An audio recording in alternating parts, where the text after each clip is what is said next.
ഫ്രാൻസിനെ വീഴ്ത്തി സ്പെയിൻ ലോകകപ്പിന്റെ ഫൈനലിൽ. ജയം മറുപടിയില്ലാത്ത 2 ഗോളുകൾക്ക് സ്പെയിൻ ലോകകപ്പ് ഫൈനലിൽ എത്തുന്നത് 2ാം തവണ. ഇന്ന് അർജന്റീന ഇംഗ്ലണ്ട് സെമിഫൈനൽ.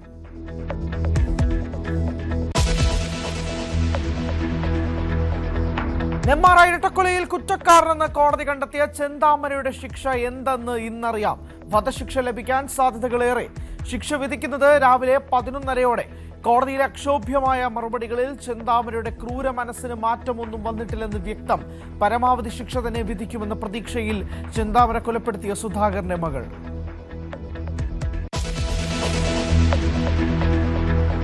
ബ്രിട്ടീഷ് നിർമ്മിത സ്കോച്ചിനും കാറുകൾക്കും ഇന്നു മുതൽ വില കുറയും. ഇന്ത്യ-UK വ്യാപാര കരാർ പ്രാബല്യത്തിൽ.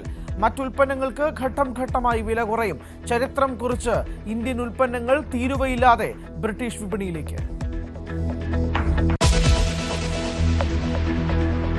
ബഹിരാകാശത്ത് ആദ്യമായി മലയാളി എത്തി. ഒറ്റപ്പാലത്തുകാരൻ അനിൽ മേനോനും 2 റഷ്യക്കാരും സോയൂസ് MS-29 പേടകത്തിൽ ലക്ഷ്യം കുറിച്ചത് ഇന്ന് പുലർച്ചെ. അടുത്ത വർഷം ഏപ്രിൽ വരെ 3 പേരും ബഹിരാകാശത്ത്. ബൈക്കോണർ കോസ്മോഡ്രോമിൽ നിന്ന് കുതിച്ചുയർന്ന പേടകം ബഹിരാകാശ കേന്ദ്രത്തിലെത്തിയത് 3.5 മണിക്കൂർ കൊണ്ട്.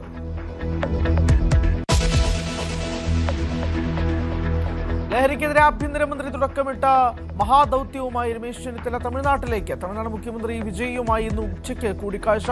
ദൌത്യത്തിന് തമിഴ്നാടിന്റെ പിന്തുണ തേടും.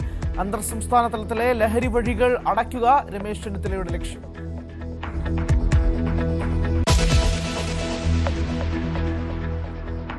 വിയറ്റ്നാമിൽ ബോട്ട് മറിഞ്ഞ് മരിച്ച കൊട്ടാരക്കരക്കായ ദമ്പതികളുടെ സംസ്കാരം ഇന്ന്. പൊതുദർശനം രാവിലെ 10-ന്. സംസ്കാരം ഉച്ച കഴിഞ്ഞ്. വിക്ടറി തോമസിന്റെയും ഭാര്യ ലൗനിയുടെയും മൃതദേഹങ്ങൾ നാട്ടിൽ എത്തിച്ചത് ഇന്നലെ.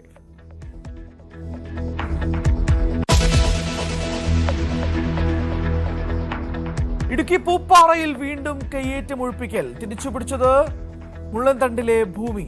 കെട്ടിയ ഷെഡും നട്ടുവളർത്തിയ ഏലച്ചെടികളും നീക്കം ചെയ്തു. റവന്യൂ നടപടി കൈവശാവകാശ രേഖയുണ്ടെന്ന കയ്യേറ്റക്കാരുടെ വാദം പൂർണ്ണമായും തള്ളിക്കൊണ്ട്. പാകിസ്ഥാൻ സർക്കാരിനെതിരെ പാക് അധിനിവേശ കശ്മീരിൽ സംഘർഷത്തി. 8 പ്രതിഷേധക്കാരെ പാക് സൈന്യം വെടിവെച്ചു കൊന്നു. സൈനിക നടപടി. മുസാഫറാബാദിൽ ഇന്ന് കൂറ്റൻ പ്രതിഷേധ മാർച്ച് നടക്കാനിരിക്കെ.